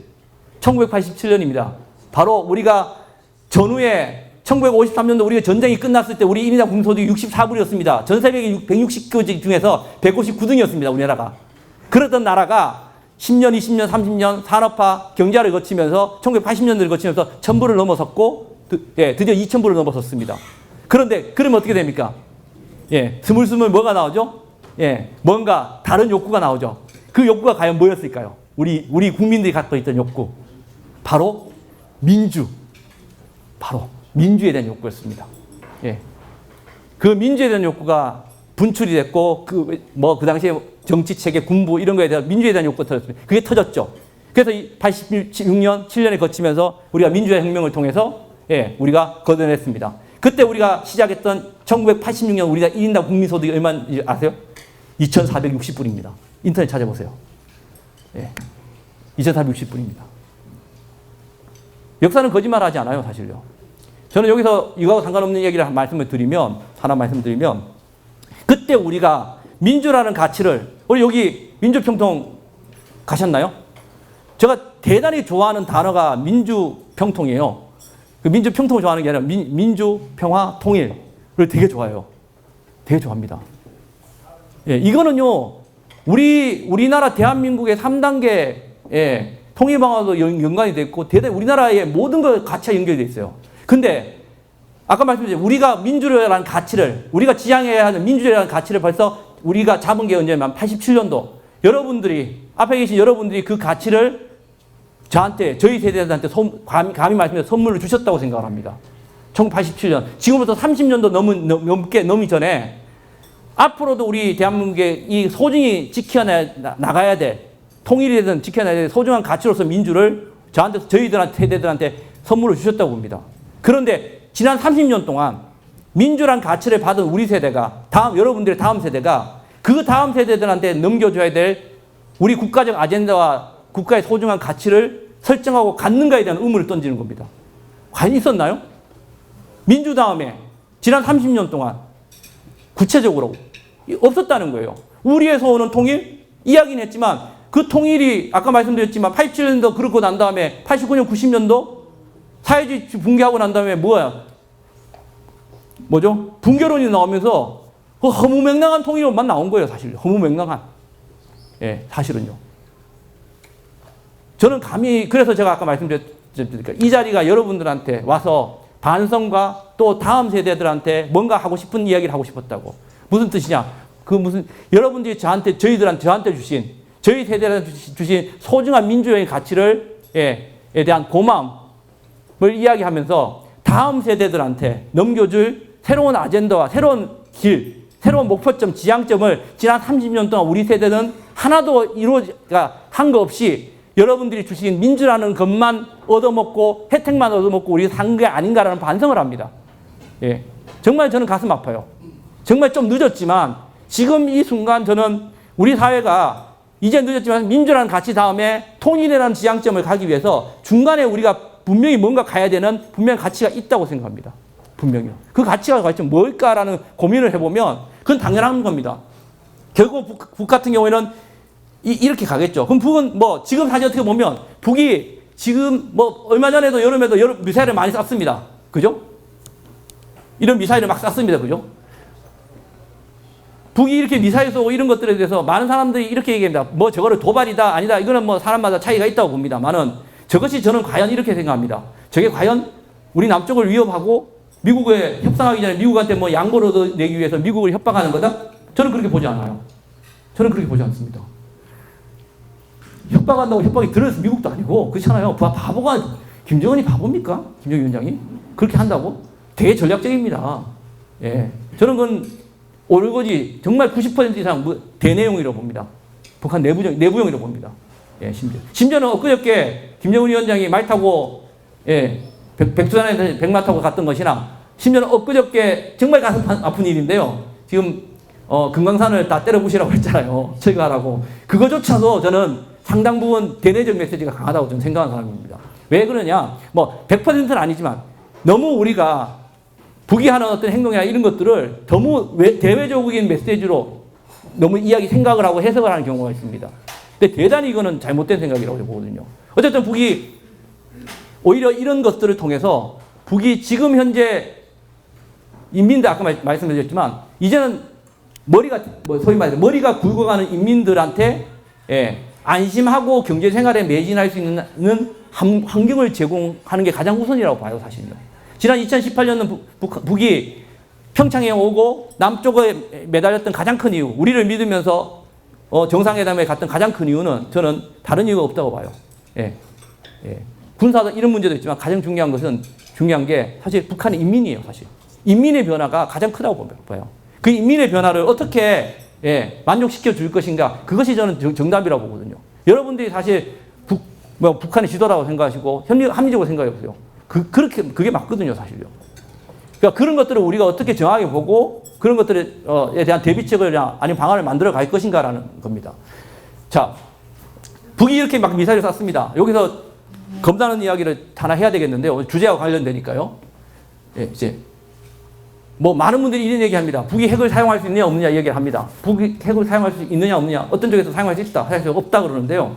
저는 북이 핵을 사용할 수 있다 없다라고 단정한 양쪽 다 이야기하는 말이 뭐 어쩐지 모르지만 다 적절치 못하다고 생각합니다. 사실요. 뭐 어느 일본에서 이럽니다. 북이 핵을 터뜨려놓고 남침을 해서 벽화야욕 한다는데요. 한번 묻고 싶습니다. 남쪽에다 핵을 터뜨려놓고 남침이 되는지 한번 묻고 싶어요. 상식적으로 생각해 보세요. 아니 핵폭탄을 터뜨리고 어떻게 남침이 돼요? 안 되잖아요. 다 죽어요. 이거 상식이 안 돼. 이거 앞뒤가 안 맞는 소리잖아요, 사실요. 근데 그렇다고 그러면 북은 핵무기는 정말 사용하지 않는다? 저도 그것도 틀렸다고 봐요. 왜?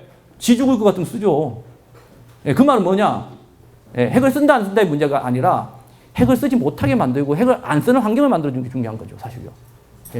그거는 결국은 북의 선택일 수 있지만 결국은 북의 선택이라기보단 우리가 어떤 환경을 만들어주냐가 더 중요하다고 봐요. 또 어떻게 보면 이건데요. 그러면 북이 지금 최근에 들어서 비핵화를 한다고 이야기하고 그거에 대한 의견은 많을 수 있겠지만 핵을 내려놓겠다고 이야기하고 또 비핵화 주화까지 만드는 입장에서 그다음에 우리 대통령께서 북에 가서 이야기를 했지 않습니까? 비핵화 이야기도 하고 이런 상황에서 여러분들이 북의 주민이라고 이야기하시면 걱정이 안 드시겠어요? 소는 누가 키우는지? 북한의 안보를, 북한 땅을 누가 지켜요? 지킬 게 없잖아요. 소는 누가 키울지. 여러분들이 장마당 가서 장사하고 싶은 생각이 나시겠어요? 북에 지금 40대, 50대 소위 말해서 장마당에 가서 장사하시는 분들의 자식들 20대부터 시작해서 30대 초반까지는 다 어디 있습니까? 다 군대에 있어요. 한 줄 건너는.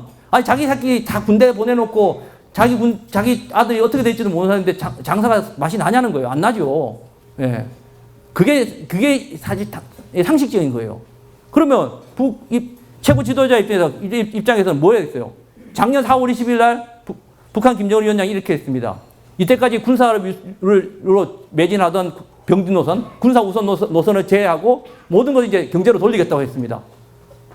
예. 그런 입장에서 어떻게 되겠습니까? 인민들한테 그래도 북은 우리 땅을 지킬 수 있는 뭔가 있어라는 걸 보여줘야 되잖아요. 지난 여름에 쐈던 미사일이 다 그런 것들이에요. 북이 지난번에 쐈던 미사일이 이런 것들이거든요. 미사일 4개입니다. 예. 이게 소위 말하면 박한테 위협을 주는 게 아니라 인민들한테 저는 이렇게 생각합니다. 걱정하지 마. 핵을 날려보내도, 예, 핵이 없더라도 이게 다 지켜줘. 그 다음에 요즘 경제로 다 가고 우리 병력들 다 경제 건설 현장으로 다 보내도 이런 것이 다 지켜줄 수 있어라는 메시지를 인민들한테 주는 거라고 봐요. 정말 그래요, 사실은요. 여기서 제가 말씀드리고 싶은 게 북이 이렇게 미사일을 발견한 거에 예, 우리 그러면 뭐 하고 있느냐? 우리나라 미사일이 훨씬 더 좋아요, 여러분. 분명히 제가 군인으로서 뭐 오버하는 게 아니라 우리가 훨씬 더 군사력이요 뛰어나고 돈도 많고 납니다. 지금까지 50조 붙는데 그거는 좀 지금 더 이상 할 필요도 없어요, 사실요. 저는 예. 그 정도 우리가 뛰어납니다.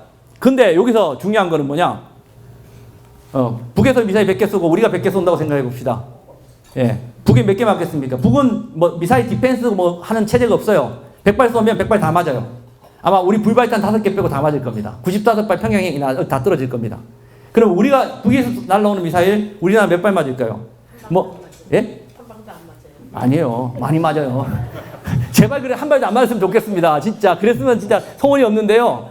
예, 예. 제발 근데 제가 뭐 국방부 출신이지만 솔직히 말씀드리면 뭐 반이라고 하면 너무 위험하고요. 그래도 우리 국방부 다 막을 수 있다고 하시니까 그냥 10발만 떨어진다고 합시다. 예. 10발만 떨어진다고 하시는데 10발만 진짜 10발만 떨어집니다. 95발 떨어지는 북한하고 10발 떨어지는 한국하고 자 95발 우리도 성능도 좋고 그러니까 95발 떨어지는 북한이 피해가 크겠죠. 그죠? 그럴까요? 선생님? 예, 우리는 95발 날라가지고요 맞춰봐야 부실 게 별로 없어요. 선생님. 근데 저쪽에서 10발 날라왔는데 그 중에 10발만 떨어지는데요. 죄송하게 말씀드릴게요. 우리나라의 핵 발전소 몇 개인 줄 아세요? 21개 있습니다. 21개의 소위 말해서 여러분들 알고 있는 패트리어트 미사일이라는 미사일 아시죠? 미사일 떨어뜨린 미사일. 지금 21개의 원전의 패트리어트 미사일이 몇 발 정도 있을까요? 막기 위해서. 예. 궁금하시죠? 한 발도 없습니다. 죄송한 얘기지만 한 발도 없습니다. 어떻게 막아요? 예. 서해에는 SK 케미칼이고 다 있는데. 예. 10발 떨어지면요, 어떻게 되냐면요. 예. 이렇게 됩니다. 서울이고, 53년 서울이고요. 지금 평양이고, 53년 평양입니다. 저거보다 더 참혹합니다. 꼭 핵이 아니더라도, 재래식 전쟁이 벌어지더라도, 이제 한반도의 전쟁은 누가 이기고 지고의 게 없어요. 그건 우리 민족의 공멸이에요. 지구상에서 대한민국은 사라지는 거예요. 남이고 북이고 있어서는 안 되는 거죠, 사실요. 제가 한반도 전쟁이라고 여러분들한테 제목을 던졌지만 절대 있어서는 안 되는 거예요, 사실요. 그러면 저거를 하지 않기 위해서 아까 말한 대로 날아오는 북의 미사일을 다 막을 수 있도록 그러면 지금 50조 갖다 보고 있는데 100조 갖다 보면 될까요? 200조 갖다 보면 안 돼요, 그래도요. 물론 그렇다고 저는 그렇습니다. 우리 군사력을 필요 없다는 게 아니라 우리 눈높이에 맞게 또 어느 정도 우리 북이 그런 생각을 못하도록 최소한의 우리를 막을 수 있는 강한 군사력을 보유하는 건 맞습니다. 그러나 그게 만병통치약이 될 수는 없어요. 진짜 해법은 바로 하나밖에 없어요. 날아오는 미사일을 서로 막는 거나 날아오는 미사일을 디펜스하는 그런 것이 중요한 것이 아니라 진짜 해법은 미사일이 날리지 않도록 서로 단초를 누리지 않도록 하는 그런 필요가 없는 상황을 만드는 거예요. 그 상황이 뭡니까? 그 상황이 바로 평화입니다. 평화. 그 상황이 바로 평화인 거죠. 예. 예. 우리가 갈 길은 바로 그래서 평화인 거예요. 예. 그래서 저는 우리의 소원은 비핵화 뭐 이런 게 아니라 정말 통합과 통일의 길, 그게 통합이 되든 통일이 되든 평화의 번영의 길이라고 생각하고요. 이런 길을 가기 위해서 우리가 지난 뭐 벌써 이런 민족 공동체 통일 방안을 만들었습니다. 사실 어떻게 보면 이 민족 공동체 공동체 방안에 처음에 시작됐던 한민족 공동체 방안의 시작점 어떻게 보면 상당히 정치적이었고요. 어떤 분당의 고착의 목적이든 상당히 어떤 정책 목적을 뒀습니다. 그렇다 치더라도 이거 94년도에 민족 공동체 방안으로 설립된 이후에 어느 정부도 또 우리가 여기 6.15도 오셨지만 6.15 공동선언에는 이미 남북이 우리의 연합제와 북한의 낮은 단계의 연방제라는 개념이 들어있지 않습니까? 어떻게 보면 저는 그렇게 생각합니다. 저는 확대 해석에서 북도 우리의 이런 단계적 통일 방안에 대해서 대단히 저는 벌써 이미 6.15 때 합의를 했다고 저는 생각을 합니다. 사실요. 그러니까 시작점이 어떻게 됐든 간에 이 통일 방안이 만들어 시작점이 상당한 정치적으로 시작됐던 치더라도 저는 이 방안이 바뀌지 않는 한 우리는 이 방안을 위해서 가야 된다고 생각하고 결국 이미 이 단계에서 우리가 화해협력, 소위 말해서 여기 민족화해가 있고 또 평화해가 이미 있습니다. 통일은 정말 사건이 아니라 과정이거든요. 근데 우리는 하나의 사건으로 이해를 하고 있습니다. 자, 이런 차원에서 이제 이번 정부 약간 홍보를 해야 될지 모르겠지만 이번 정부에는 통일이라는 단어가 없습니다. 사실은요. 평화공정과 공동번영을 갖고 있고 저는 이 점에 대해서 아까 말씀드렸지만 지난 30년 동안 이번 우리 세대가 여러분들 선배님들과 앞선 세대들이 우리한테 준 소중한 민주라는 가치 다음에 가야 될 길을 이제서야 조금씩 찾았다고 생각합니다. 이 소중한 가치가 10년이 되고 20년이 될지 모르겠지만 저는 10년, 20년을 거쳐서 정말 다음 세대, 다다음 세대에서는 통일을 이룰 수 있도록 우리가 평화와 공동 번영이라는 우리 민족이 가야 돼, 우리 나라가 가야 될 어떤 명확한 지향점을 만들어야 돼야 되지 않을까라고 저는 감히 생각을 합니다. 그런 차원에서 작년 한 해 동안 남북이 이렇게 만나서 이런 모습을 만들었고요. 그 결과 과거에 72년부터 2007년까지 여러 가지 남북 정상회담 및 남북 간의 합의가 있었지만 이런 합의는 어떻게 보면 평화죠. 평화를 지키는 것. 근데 여기서 말하는 평화 지금까지 있었던 평화는 평화가 아니었죠, 사실요. 가짜 평화였죠, 사실요. 평화를 지키긴 했지만 진짜 평화가 아니었죠. 그 평화를 지켜왔다고 본다면 지금 이번에 만들어진 2018년의 판문점 선언과 평양 선언은 평화를 만들고 평화를 세워나가는 또 그걸 다져나가는 이런 어떤 평화를 새롭게 시작하는 시점이 작년에 왔고 이것이 아까 말씀드렸듯이 2018년이 우리한테 온 네 번째 기회이자 네 번째 파도라고 저는 생각을 합니다. 정말 경이로운 장면이라고 생각합니다. 판문점 선언, 평양 공동선언, 그리고 싱가포르 선언 이어지는 이런 것들을 통해서 남북관계와 평화체제 비핵화 그리고 남북 정상회담에 우리 스스로가 또 북의 어떤 비핵화를 합의한 이런 부분이 분명히 있습니다. 물론 아쉬운 점이 대단히 많습니다. 저는 작년에 중에서 가장 큰 힘이 저는 군인 출신이어서 그런지 모르겠지만 남북 간에 군사적 합의를 했다는 겁니다. 이게 가장 큰 거고 앞으로도 지켜져야 된다고 생각을 하는데요. 보시면 지난 남북 관계에 있어서 패러다임이 크게 전환했다고 봅니다. 감히 말씀드리는데 지금까지 남북 관계는 어떻게 보면 경제와 안보적 차원이었어요. 우리가 경제라는 것을 주면 저쪽은 안보를 받으려고 하는 길거리 가다가 여러분한테 누가 5억 줄 테니까 아니면 1억 줄 테니까 죽어 그럼 죽을 수 않지 않습니까? 사실 돈 가지고 평화를 살 수 있는 저는 없다고 봅니다. 평화는 돈으로 사는 게 아닙니다, 사실요. 근데 우리는 평화를 돈으로 살려고 했던 게 그동안 아니었는가? 물론 경제협력이라든가 북한 교류협력 지원이 중요하지 않다는 건 아닙니다. 그러나 그것으로 우리가 완전한 평화를 살 수는 없습니다. 그 완전한 평화를 살기 위해서는 분명히 군사가 가야 됩니다.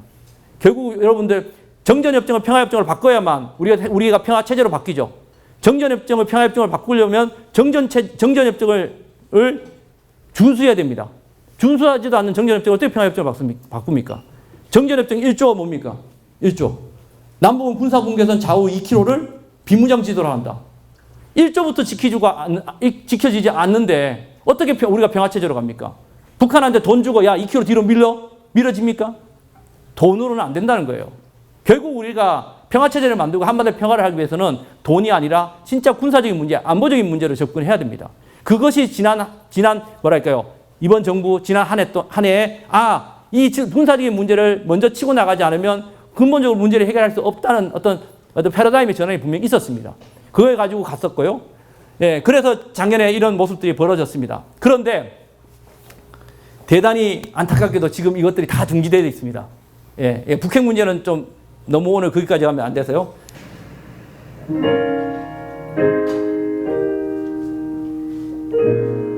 이 노래 아세요? 이제부터 웃음기 사라지 2018년에 저희가 많이 웃었는데요. 진짜 웃음기 사라졌죠, 지금. 남북한. 가까운 이 길을 좀 봐. 통일의 길은 정말 가파를 겁니다. 그래 오르기 전에 미소를 기억해 두자. 오랫동안 못 볼지 몰라. 원래 이 노래는 사실 남북 관계가 아니라요. 남녀가 연애를 하다 결혼을 하고 결혼한 시점부터 이제 결혼 생활을 해야 되는 그걸 묘사한 예, 노래입니다. 어쩌면 우리가 작년에 결혼은 안 했지만 약혼은 한 것 같아요. 근데 정말 한 가족으로 살기 위한 이 앞으로의 그 길이 정말 오르막길이죠. 예, 또 같이 살기도 오르막이고 아까 말씀드렸지만 하나가 되더라도 우리가 풀어야 될 숙제는 너무 많습니다. 아까 말씀드렸듯이 지리적 분단과 제도적 분단을 합친다고 해서 우리의 마음의 분단을 해소하기 정말 어렵습니다. 이거를 해결하기 위해 정말 우리한테는 지금의 앞으로의 통일의 길은 정말 오르막길입니다. 여기 제목 보시면. 그런데 그렇게 하다 보면 여러 가지 일들이 있겠죠. 근데 마지막 구절이 너무 저는 와닿습니다. 기억해 혹시 우리 손 놓쳐도 절대 당하고 헤매지 마요. 지금 어쩌면 우리 이 순간 북하고 잠시 손을 놓쳐서 당황하고 있는지도 모릅니다. 예, 저는. 근데 이 순간 누군가는 당황하지 않고 다시 손을 잡을 준비를 해야 됩니다. 그게 저는 우리라고 생각합니다. 예. 북 보고 잡아달라고 애걸 해서는 안 된다고 봅니다. 우리가 북의 손을 적극적으로 가서 잡아야죠. 예, 잡아야죠. 예. 뭐 이런 얘기 한 번이지만 여기 이 땅에서지만 누가 방해를 하더라도 손을 못 잡게 하더라도 예, 잡아야죠. 금강선을 열든지 뭐를 하든지 가서 잡아야죠. 예. 근데 그 손을 못 잡고 있는 게 좀 가슴 아파요. 예. 왜 못 잡을까? 아직 북을 좀 모르는 것 같아요. 예. 모르니까 못 잡는 것 같아요. 예. 근데 이 잡을 수 있도록 좀 많은 사람들이 노력을 해야 될 것 같습니다. 그게 저는 독립운동이라고 봅니다. 올 3.1운동 100년입니다. 이 3.1운동 100은 물론 뭐 33인도 있었지만 우리 민중, 시민들이 일으킨 겁니다. 지난 2018년은 정부가 주도가 된 탑다운 방식으로 끌어왔다고 생각하시면 돼요. 그러나 그 탑다운 방식이 이제 어떻게 놓고 보면 힘이 받치고, 예, 우리가 지난 2018년에 만들어준 힘은 과연 뭐였습니까? 예, 그 역시 그 전에 있었던 촛불의 동력 아닙니까? 촛불의 동력을 믿고 2018년을 거듭했지만 이제 서서히 그 촛불의 동력이 어쩌면 약해졌을 수도 있다고 봅니다. 아까 말씀드렸던 세 가지 트라우마를 극복하기 위한 이런 다양한 통일외교가 이루어져야 됩니다. 그런 차원에서 우리가 말하는 최근 우리 대통령께서 지난 3월 1일 날 신한반도 체제를 이야기했습니다. 신한반도 체제는 한마디로 표현하면 이렇게 됩니다. 구한반도 체제가, 신한반도 체제가 있으면 구한반도 체제가 있습니다. 구한반도 체제는 제가 이미 이야기했습니다. 지난 150년. 대통령께서는 100년이라고 그러셨는데요. 150년입니다. 뭐냐? 우리 손이 아니라 타자에 의해서 우리의 미래를 결정받고 강요당할 수밖에 없었던 그 시대였습니다. 그러나 다가올 100년, 신한반도 체제는 타자가 아니라 우리 손으로 우리의 미래를 결정할 수 있는 시대를 만들자는 게 신한반도 체제입니다. 거기서 우리는 누구냐? 명확하게 얘기했습니다. 거기서 우리는 5천만과 북을 합쳐서 8천만이라고 이야기했습니다. 예. 그게 바로 신한반도 100년의 세월, 앞으로의 100년. 예. 타자가 아니라 남의 손이 아니라 우리의 손으로 우리의 미래를 결정하고 이끌어 나가는, 선택해 나갈 수 있는 시대가 바로 신한반도 체제입니다. 그것이 바로 이러한 것들. 예. 동아시아와 한반도에서 세 가지 평화 공동체를 중심으로, 여기 하나가 잘못됐네요. 문화 공동체가, 근데 하나는 경제 공동체입니다. 예, 죄송합니다. 평화 공동체, 그 다음에 경제 공동체, 문화 공동체라는 이 세 가지 공동체를 통해서 우리가 아까 말씀드렸듯이 지리적 분단과 규범적 분단과 그 다음에 마음의 분단을 해소해 나가고 그것이 확대돼서 동아시아로 확대되는 이런 것들이 우리가 막 이야기하는 신한반도 체제입니다. 앞서 말씀드린 우리가 혼익강리 역대 국도지도 말씀드렸지 않습니까? 저는 감히 말씀드렸는데 그런 차원에서 지금 우리가 이야기하는 신한반도 경제지도 이 구상이 감히 말씀드리면 한반도를 중심으로 동아시아 전체의 평화와 경제 협력 공동체를 만들 수 있는 감히 600년 지난 지금 이 시대 신혼일 강리 역대 국도지도라고 말씀을 드리면서 이걸 통해서 이 한반도를 중심으로 하나의 거대한 풍선, 아까 찌그러진 풍선이 아니라 하나의 거대한 풍선인데요. 우리는 이 한반도가 항상 이렇게 뭐랄까요? 대륙 세력과 해양 세력이 만나는 변두리라고 생각했고 충돌 지점으로만 지정학적 패배의식, 지정학적 저주라고만 우리가 생각해 왔습니다. 그런데 그게 아니죠. 이 지역은 대륙으로 들어오는 에너지와 해상에서 들어오는 에너지가 만나서 하나가 될 수 있는 용광로와 같고 그거 용광로를 통해서 거대한 풍선이 하늘로 올라갈 수 있는 저는 위대한 풍선이라고 생각합니다. 근데 왜 풍선이라 했냐? 이것은 남뿐만 아니라 중국, 일본 이 지역이 하나의 풍선을 터뜨리면 다 터집니다. 운명 공동체라고 생각을 합니다. 이런 공동체적을 가진 거대한 풍선으로 저는 비상이 가능하고 그렇게 하기 위해서는 결국은 가장 중요한 게 남북의 분단 체제, 나아가서 동아시아가 갖고 있는 냉전 체제를 해체해야 된다고 생각을 합니다. 그렇게 하기 위해서 우리가 지난 한 해 동안 우리 정부가 이런 모습들을 보여줬죠. 당사자, 중재자, 촉진자, 보장자 이런 걸 보여줬고 지금 작년에 있었던 한반도의 봄, 그 가을은 결코 남들이 만들어준 것이 아닙니다. 우리 스스로 만든 거라는 저는 자부심이 있고요. 그런 차원에서 지금 이 시간에도 작년 우리가 만들었던 판문점 선언과 평양 선언은 여전히 살아 숨쉬고 생명력이 남아있다고 봅니다. 이 생명력을 저는 다시 살리기 위해서는 우리 스스로가 여기 계신 동포부 여러분들이 어떤 여러 영역에서 소프트 파워 영역이나 공공 외교 역할을 하셔야 될 거고요. 그렇게 하기 위해서 여러분들은 뭐 다 아시겠지만 자국민 여기 있는 국민들 대하고 또 중요한 게 저는 후세대 양성이라고 생각합니다. 제가 오늘 오신 여러분들 다 좋으시지만 조금 더 젊은이들이 많이 왔었으면 하는 제 아쉬움이 좀 있습니다. 젊은이들한테도 이야기를 해주고 싶었거든요. 제가 하는 말이 얼마나 그한지 모르겠지만 여러분들이 저보다 더 좋은 이야기들을 후세들한테 주심으로 해서 용기가 되고 그 길을 갈 수 있도록 해 주십시오. 마종기 스님의 우화의 강이라는 겁니다. 제가 마지막 마무리 짓겠는데요. 저는 이 시만 읊으면 눈물이 너무 나와서요. 사람이 사람을 만나 서로 좋아하면 두 사람 사이 물길이 튼다. 물길이 텄죠, 우리 사이에. 그죠? 한쪽이 슬퍼지면 친구가 가슴이 메이고 기뻐서 출렁거리면 그 물살은 밝게 빛나서 이 끝에서도 들린다라고죠. 처음 열릴 물길은 짧고 어색해서 그렇죠. 우리가 70년을 떨어져 살았는데 처음 만난 물길은 얼마나 어색하겠습니까? 긴 말 전하지 않아도 미리 물살을 알아듣고 몇 해쯤 만나지 않아도 잠잡을 어렵지 않는가 라고 했습니다. 이 시처럼 됐으면 좋겠습니다. 근데 이 시를 왜 읊었냐면요. 가장 중요한 것은 저는 이거라고 생각합니다. 결론으로 제가 말씀드린 게 결국 이것을 할 수 있는 것, 민족 화해를 할 수 있고 또 평화의 길을 갈 수 있는 것은 저는 정부가 아니라고 생각합니다. 너무 우리가 큰 그림만 그리고 있고 또 큰 기대만을 하고 있습니다. 기다리지 마십시오.